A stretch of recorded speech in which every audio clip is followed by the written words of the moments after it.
Okay, so the purpose for today's video is the part of our lesson plan where we are working on concept development and we are modeling with our students how we're going to approximate the value of a square root or an irrational number.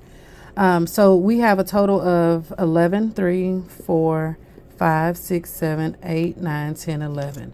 And we're going to give our students baggies of tiles that have different numbers on them as well. All right, to demonstrate for them for the I do, we're going to tell them that we are trying to form a perfect square. So we're going to take our tiles and we're going to place them into perfect squares. I'm going to start off with 2 by 2. I still have more left over, so now I'm going to do a 3 by 3.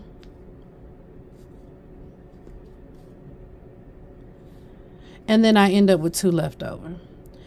All right, so with these 2, I'm just going to strategically place them right here, but the conversation needs to be that because I am able to form a perfect square of a 3 by 3, my whole number, and this means approximation, will be 3.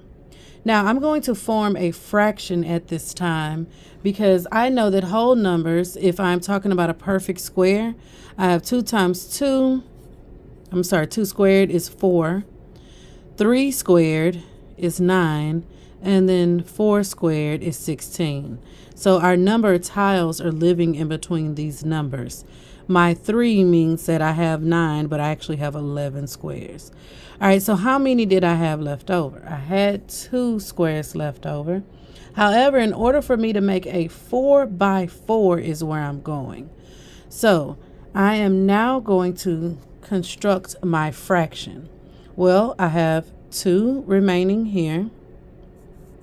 That is my numerator.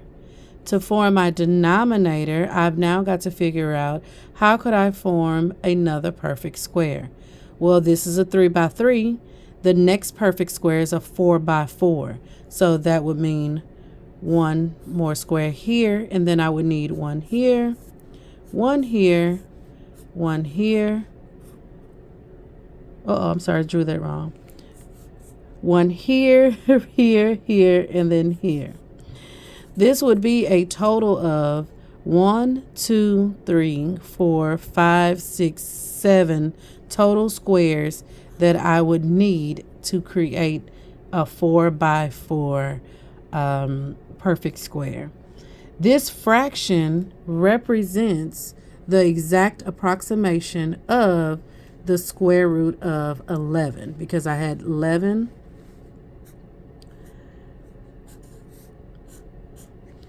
tiles that I was given. To calculate this with a calculator, you will simply tell your students the 3 goes in front of our decimal. Then they would do 2 divided by 7. And that decimal point that they get will go right here.